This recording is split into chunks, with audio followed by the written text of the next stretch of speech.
it really take in 2022 to be a successful Amazon seller? I know, and I've met so many amazing sellers. They all have 5 traits in common. My name is Silvia. Welcome to my channel.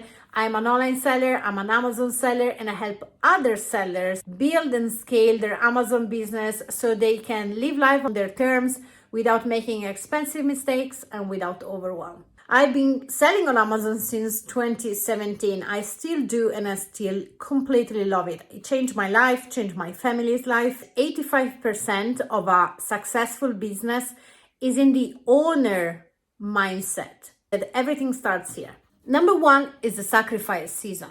I truly believe that there is that moment in between your 9-to-5 job and I'm gonna go all in with my business, where all the Amazon sellers, the successful Amazon sellers I personally know, they all went into the sacrifice season.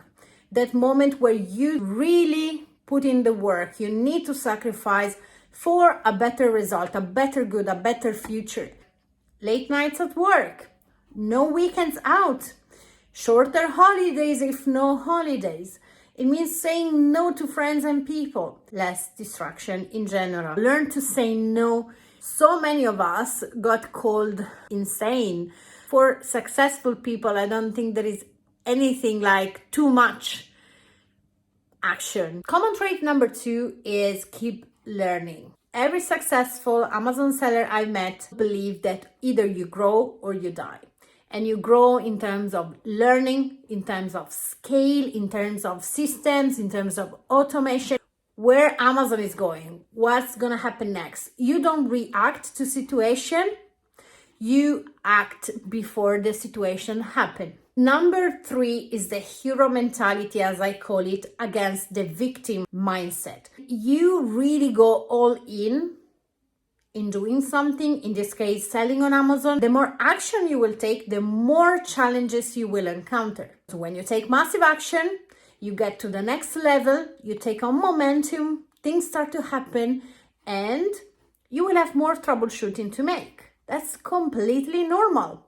You're getting to the next level, you're getting out of your own comfort zone, and you will have more to learn, more to adapt, more to understand, and that's perfectly fine. If you don't get to a challenging phase, I think that could seriously be a problem actually. Not seeing problems, but focusing always on solutions, because guess what?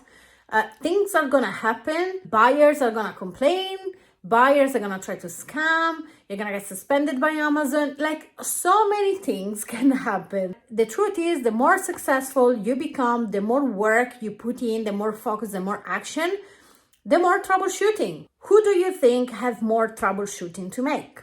The young, unemployed Elon Musk or today's Elon Musk?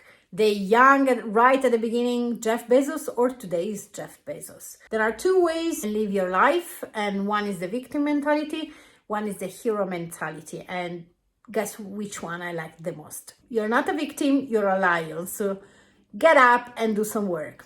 Number 4 is speed. Amazon is a super fast changing platforms. I can't even start explaining how many times and how much it has actually changed since 2017 when I was there. And I don't want to hear like, oh my God, in 2017 it was so easy to sell on Amazon and now it's so competitive. In 2017, Amazon didn't have all the sellers, all the products that they have today. Yes, it's true, but they didn't have all the customers they have today. Have you thought about that? So much opportunity. Please, please don't let anybody makes you feel like there is not. Money loves speed. Amazon loves speed. The algorithm loves speed. If you take lousy action, guess which kind of results you're gonna get? Lousy results. When your stock arrives, it cannot stay and sit there for a full week. Successful Amazon sellers get their stock as soon as possible, prep it or make it prep for them as soon as possible, and it needs to be out of the door as soon as possible. Your job has just begun. You need to keep going. When I used to sell just on eBay and I was starting off, I had this mentality where I was like, I paid 1 for this item, I listed it for 50, it needs to sell for 50. I don't care how long it's gonna take. I was feeling some kind of, I don't know, affection to the item. This is my baby. So I listed it for 50. I think it's worth 50. I saw others selling it for 50 and it will stay there until it sells for 50. Amazon taught me the compound effect. It's way more powerful than you holding your stock for a little bit longer. Buy for one and want to sell for 20. And it takes 5 months for you to sell that item. Your money is there. It's stuck. It means it's actually losing its value and its speed and its compounding effect. Buy for one and sell for 10. Then you take straight away those 10 and you reinvest them in 10 more items and you sell for 10. By the time you would sit on your pound and wait for 20, you have multiplied that pound so many more times. Your money, your stock, love speed. Don't be scared of a little bit less of return on investment, okay? That's not the point. You risk much more with your stock stacking in an Amazon warehouse, waiting for something to happen. A much better competitor comes in, or Amazon says, oh, you know what, for this item, you need to show me whatever proof, and it needs to be, I don't know, not older than 180 days, what you're gonna do? And number 5, you cannot scale without creating systems, waiting, and then start outsourcing and hoping that you're gonna keep scaling. That's not how it works. The risk is that you undervalued your time. So when you pay someone else, you're gonna be like, oh, but why did it take you 5 hours to do that? We are the ones working 24/7. We don't think that way.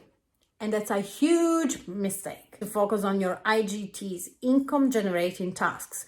That's what you as a business owner need to focus on. What can generate you more and more money? How to make your life easier? How to make the work smoother? Anything that you're actually doing in the business, do you really need to do that? Or can you just, trim it, trash it, and move on? Is there a better way, a smarter way, a faster way of doing a certain task? Do you really need to do that task? Can you outsource? We're gonna see that in other videos. Like, so many people reach out to me thinking that selling on Amazon requires no job, is passive income, etc. Listen to me. It can be more and more passive, but when you're building systems, and when you know the platform, you know what you're doing, hire people that do other things better than yourself. Keep focusing more on what you're really good, makes you more and more money, and keep building up systems. I think every single successful Amazon seller have these 5 things in common.